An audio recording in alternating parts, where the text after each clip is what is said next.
Hi, and welcome to the Bring Me My Books podcast. I'm Christy Kane. So today I get the pleasure of meeting with a good friend of mine. We've actually done a lot of this kind of stuff. Yeah. Chris Maxwell, and Chris is campus pastor at Emmanuel University. And he's got a new book that's about to come out, and it's all about books. But before we get to that, and it's actually perfect for this podcast, but before we get to that, Chris, tell us a little bit about yourself, what you do. Well, it's great to have an opportunity to be with you again. We've interviewed a lot of different people and had many conversations with each other. And I don't think I've ever interviewed you. Yeah, so this is kind of fun. Right. Yeah, I think you're right. But yeah, it's fun. So, but yeah, I love serving at Emmanuel, spending time with students. It's been great. It was summer of 2006 when we moved from Florida to Georgia. I'd been pastoring a church in Orlando, pastored a church there for 20 years. And so my wife, Debbie, and I have 3 sons. Each of our sons have wonderful wives that they're married to, and each of them have 3 children. So we have 9 grandchildren. Right. And a lot. It is. You tripled. Yeah. Okay, so you're a campus pastor, but you are also a writer. Yes. So tell us a little bit about the books you've written so far, and then we'll jump into the one we're talking about today. All right. Yeah, it's just writing has always been a part of my life. Loved it. And like in high school, I wrote a column. When I was a student at Emmanuel many years ago, I had a column. And then during my years of when I was a youth pastor, I was writing book and music reviews, and then I started writing curriculum. And so I started writing sort of more toward the academic angle.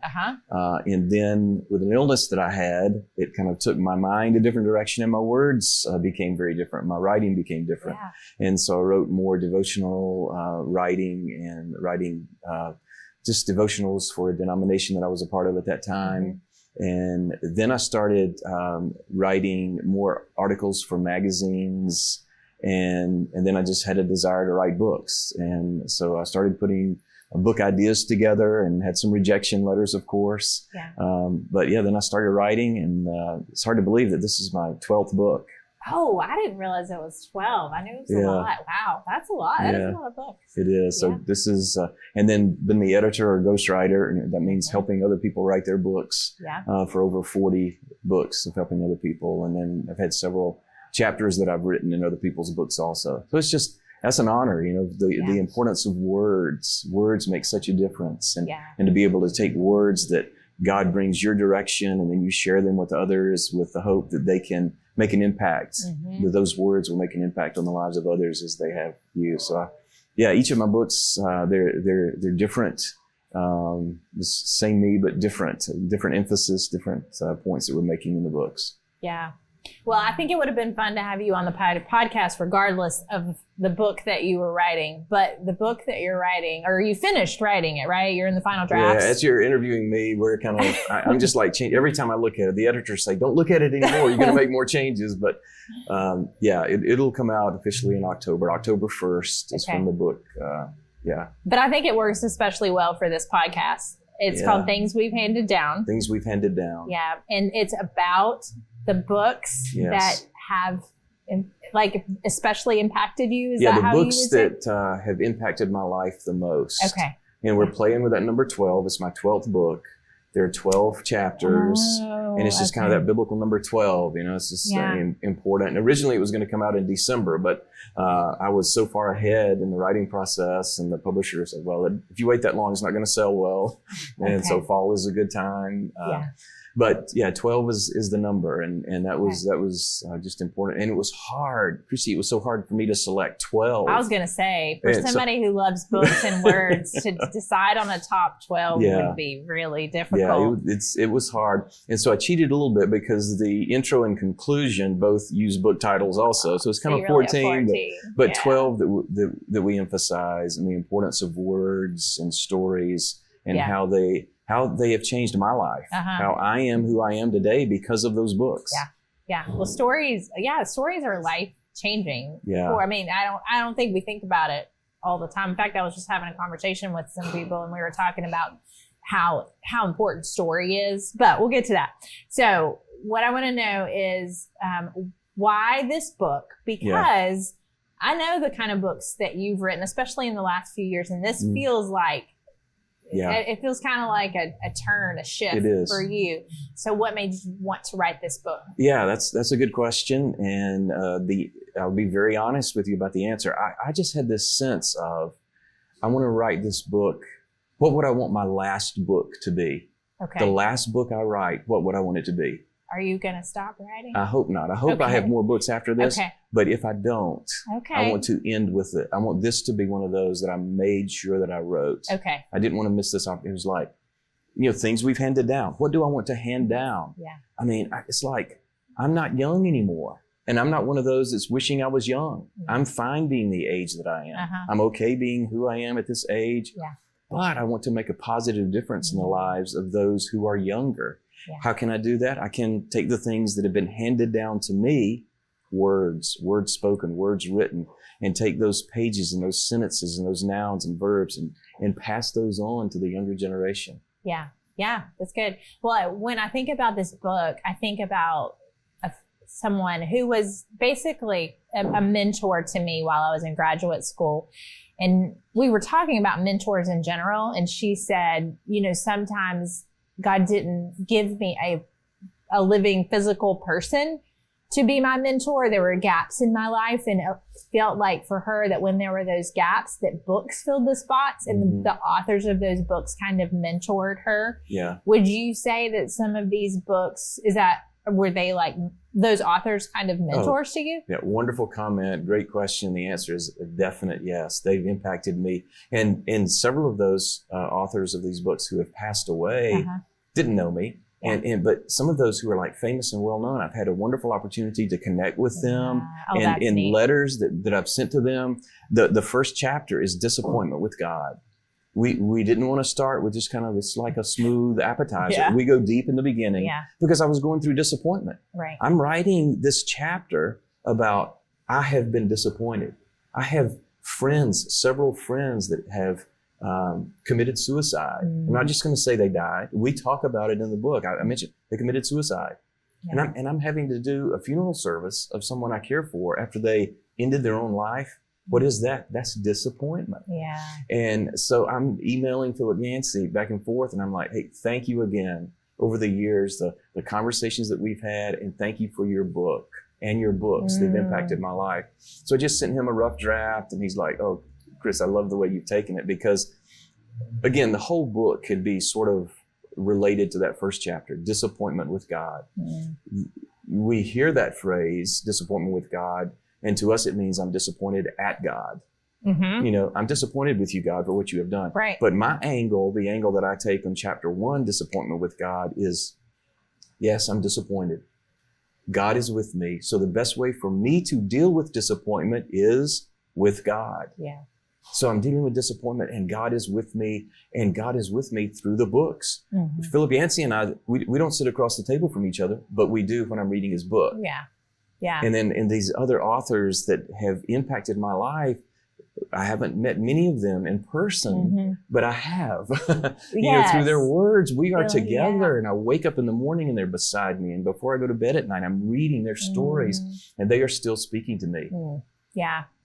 So which book of Philip Yancey's can I ask? Well, Disappointment with God. Oh, that's the name of the book. I'm not even familiar with that one of his. Oh yeah. When I look at the list of all the books that I selected, I'm like, we're going to take Disappointment with God, and I'm thinking back to what that book did in my life when I read it first. Okay. And so I still have a copy of the first version of it that I read and notes that I took, and I went back and looked at that, and I have newer versions of it. How do you remember the first time you read it? How long ago it was? I can't remember the date or the year, but I can remember I was disappointed. I was so young when my mom had cancer and she passed away. I was on fire for Jesus. Everything was going well. Everything does not go well for us in this life, but God can bring like a place where we're nourished and encouraged and given hope. And he does that through words. And that was one of the books that was like, it was therapy for me. The sentences and paragraphs were like medication that I needed to take and give me hope, because somebody could relate. They could talk about disappointment, and I could let that disappointment become my appointment with God. Yeah. Yeah. Can you give me one more Yeah, I know you don't want to tell too much because we want people to read the book. Yeah, but can you share one more book? Well, I don't mind sharing the books because we can still leave it hanging. But the one after that, and I went back and forth, which should be the order. I wanted the order to be kind of at a pace of what I was experiencing at that time.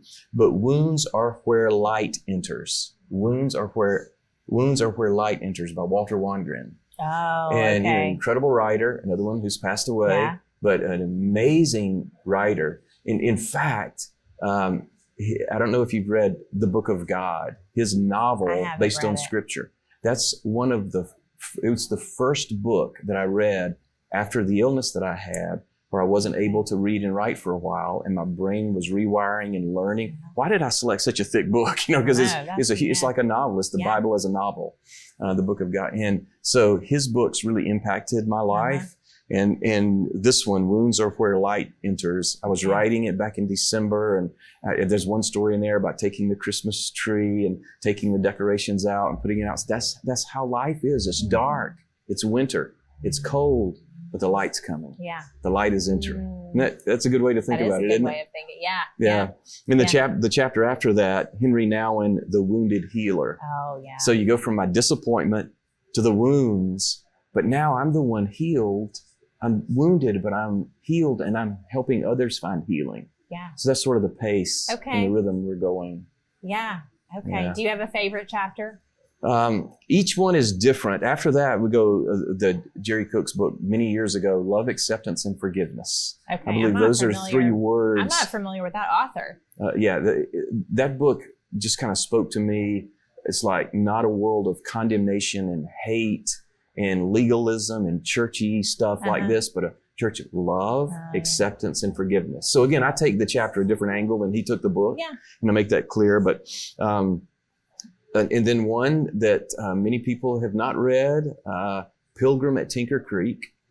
And I wrote that as I'm visiting waterfalls and walking through the mountains in Georgia. And it's like, I'm a pilgrim in my Tinker Creek. I want readers to find their Tinker Creek. Where can they go in nature and meet with God? Yeah. Close the book for a minute and let the book continue talking to them while it's closed, and your eyes are open and your ears are listening and you're noticing what we normally ignore in the hurried pace of life. Yeah.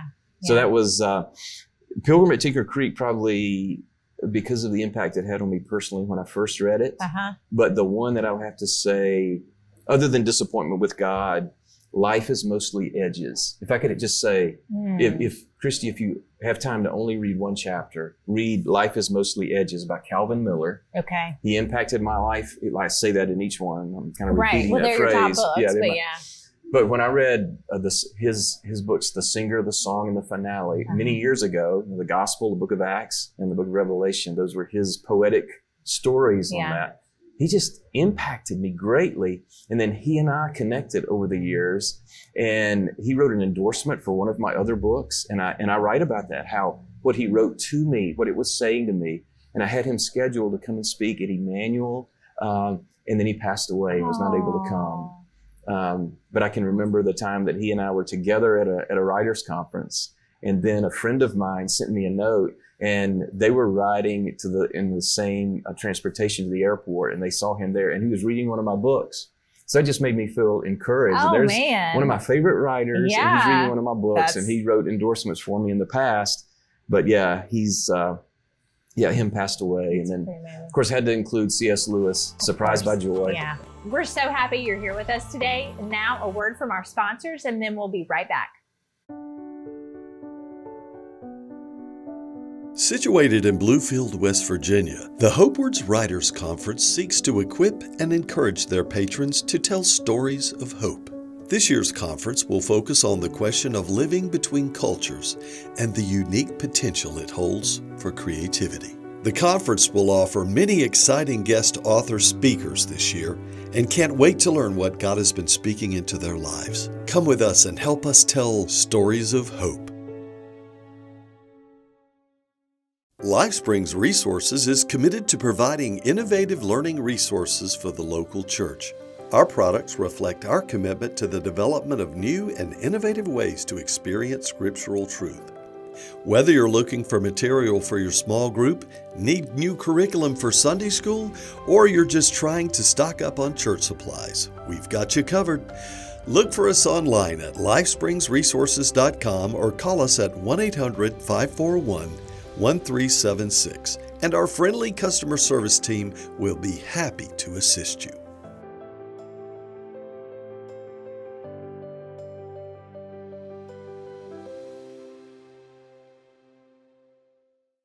Included in there. Okay, so I have something. It's kind of on a different subject that I want to ask you, but because we were talking about it before we started the podcast episode. Now, Bring Me My Books. One of the many hopes that we have for it is that it'll just get people reading. It'll encourage people to read. Maybe they'll read with a friend and discuss a book. Maybe they'll read more thoughtfully. Well, we just believe that books shape us and that it's important. Like even as Christians and as humans, that reading is a gift to us. But you were sharing some kind of startling statistics about reading. So I think those are important to share. Will you share a few of those? Yes, it's 42%. And you and I are really connected to college students. We love them. And you work at a college, so this is 42% of college graduates never read another book after college. 42%. I mean, that's a lot. I want to do something about that. Half of all people. 6 out of 10 households do not buy a single book a year. 6 out of 10. 90% of the books published in the United States of America do not sell more than 100 copies. That's crazy. 90% of the books. That's crazy. 50% of United States adults cannot read a book written at an 8th grade level. It's 50%. 80% of U.S. families did not buy or read a book last year at the time this was written. And in a recent survey, 27% of Americans reported they had not read a physical book in the past year. 27%. So all this different research, what it's saying to me is, let's read. Yes. Let's read. Yes. And, when I went through the illness that I had, when I went through encephalitis, my brain's damaged, and I just love to read. I love to read and write, and I wrote academic, scholarly material then. But I had to learn to read and write again. That was not easy. Thank God I had a family that encouraged me, I had people, and I had God to help me deal with my disappointment. But I'm so glad that I didn't give up, because I talked with many patients who live with various health issues and some types of brain damage, and they've given up. I want to encourage people to read a little bit. Reading a little bit can be a lot for you. So find ways that fit. An audiobook, if that's the best form of reading for you, read it. We have so much. And they're so great available. now. Like they are. The ones I love the ones when they're read by the author. Like if nothing that we were talking about stories, even like memoirs, I think, I think memoirs are a great entrance to audiobooks because especially if the author reads it, then you can hear their story in their voice. I think that's a great suggestion. And I heard someone say one time, in general, if it's worth doing a little bit. And because we often think that, to do something, to exercise, to diet, to be more financially responsible, to read, all these things that maybe we know are good for us. It's like we set ourselves up for failure because we think, well, if I'm not going to do it to this great big way, then it's not worth doing. And when someone said, no, if it's worth doing a little bit, and it's, just start, say, I'm going to read a chapter a week of a book. Because as your book testifies, reading can change your life. It will shape who you are. Okay. I've got one final question for you. Okay.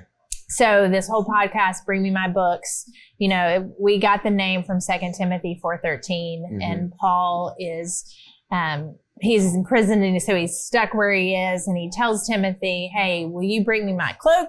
And will you essentially bring me my books? And so the way that Travis and I like to end our episodes is, okay, so what's your cloak and what's your books right now? So if you were stuck somewhere and you needed something or you wanted somebody to bring you something you needed, like a cloak, or just something that you loved that brought you comfort, inspiration? And you can pick either one. Yeah. What would you tell your Timothy, your friend, to bring good. you? Well, one of the chapters in the book is based on a book about poetry and the importance of poetry. And I feel like we have lost that. Well, that's our true. population has lost it. We want, just the steps to success. And I believe life is not straight steps. It is like, the last chapter, a long obedience in the same direction. Yeah. A long obedience in the same direction. So I want to invite people, hey, let's just take the journey of poetry, because it's not the fast lane. It takes these twists and turns and it takes you in different directions. But then you end up in a better place than you ever would have been. Yeah. And when you think such a high percentage of the Bible is poetry, I mean, we're not going to get rid of the Psalms. We're not going to get rid of so many of the prayers throughout Scripture. Okay, well, let's welcome poetry and welcome the beauty of poetry. So that's going to be my suggestion. I love that. Yeah. I love that. So what it is, I guess that's your book, that you would have them like just something that brings you kind of inspiration and just God works on you in that way. I think that's great, because poetry, you kind of have to slow down. It's not like, I'm going to check the box. I'm going to not to really engage with it. That's a good answer. I like that. Okay. Well, Chris, thank you. Well, it's great to be with you, Yeah, Kristen. thanks for being here. Thank you so much. I'm excited to read your book myself when it comes out, and maybe, get some early copies or see something like that. But no, and just grateful to be able to have this conversation with books. I know you and I have talked about books for a lot of years. Yes. So to be able to share this together has been really fun. So, and thank you for joining us. We appreciate you being a part of the Bring Me My Books community, and would love to hear from you, and hope that you're reading along with us. And if not, listen in, and we'll see where this journey of reading books takes us. Thanks.